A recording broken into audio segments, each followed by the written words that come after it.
top 10 law schools sa Pilipinas. Yan pong ating pag-uusapan dito sa Dad ng Bayan. Ako nga po pala si Michael Sai, ang inyong Dad ng Bayan. Dad ng Bayan ay lagi niyong kakampi. Tutulungan ka at hindi hahayaang maapi. Marami po sa ating mga kababayan na naghahangad na maging abogado ang nagtatanong, saan ba kami dapat mag-enroll o mag-aral para na sa ganon mas magandang aming kinabukasan at mas magandang aming kikitain kung kami nakapagtapos ng abogasya. Simulan natin sa number 10. University of the Cordillera sa Baguio City. Ang board exam passing rate nila is 45.9%. Ang tuition fee nila is more or less 45,000 per year. At marami silang mga sikat na graduates katulad ni Janet Braganza Abuel na isang abogado, accountant at public servant, at ang dating alkalde ng Baguio City si Mauricio Dumogan na isang abogado at politiko, at of course ang mga tumatanggap ng kanilang mga graduate na mga abogado at gumraduate ng abogasya ay mga PHL, CH Solutions na tumatanggap ng sahod ng mga nag-aalok ng sahod na around 60,000 to 80,000. At of course, number 9 sa listahan natin is St. Louis University, again sa Baguio City to. Now, ang board passing rate naman nila is 51.92%.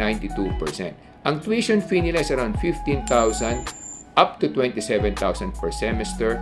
At ang mga sikat nilang graduate ay si John Carlos de los Reyes, presidente ng Angkap Kapatiran Party at councilor ng Olongapo City, at ang mga tumatanggap ng kanilang mga graduates ay John Clement Consultants, corporate lawyer from 70,000 to 90,000 ang pasahod, at Ocampo and Suralvo Law Offices, nag-aalok din ng mga around 60,000 pataas na pasahod.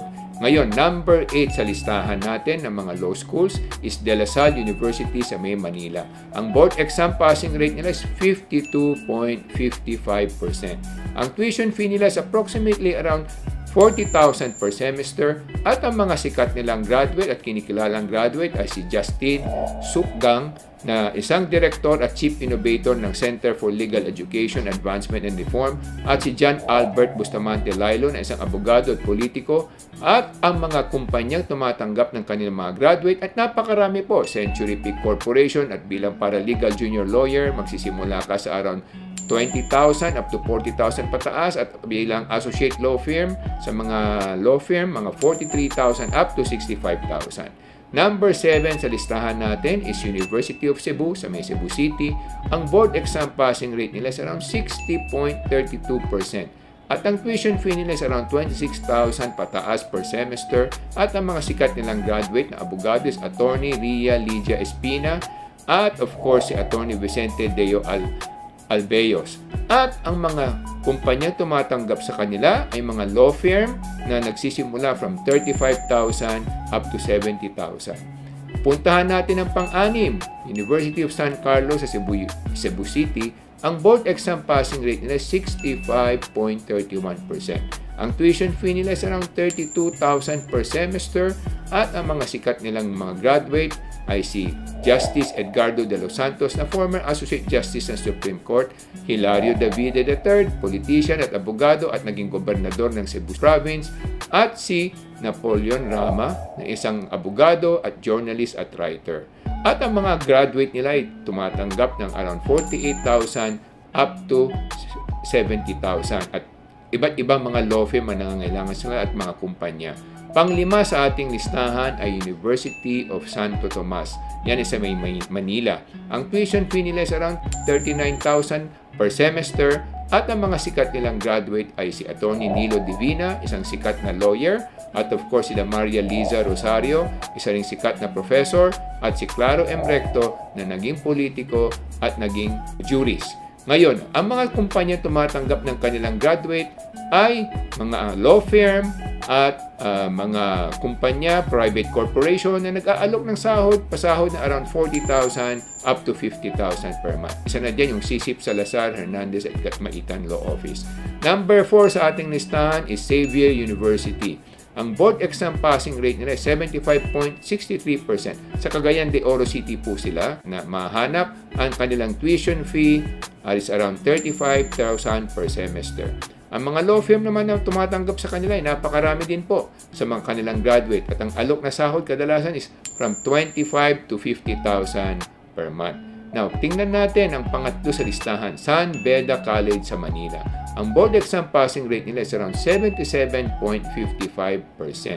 Ang kanilang tuition fees around 63,000 pataas per semester. At ang mga sikat nilang graduate ay sila Attorney Antonio Naturan, of course si Michael Lopez Rama na ngayon ay alkalde ng Cebu City, at of course si Dennis Puma na isa ring abogado. At ang mga graduate nila ay inaalok kadalasan ng 45,000 hanggang pataas ang pasahod kada buwan. Pangalawa sa listahan natin ay Ateneo de Manila University.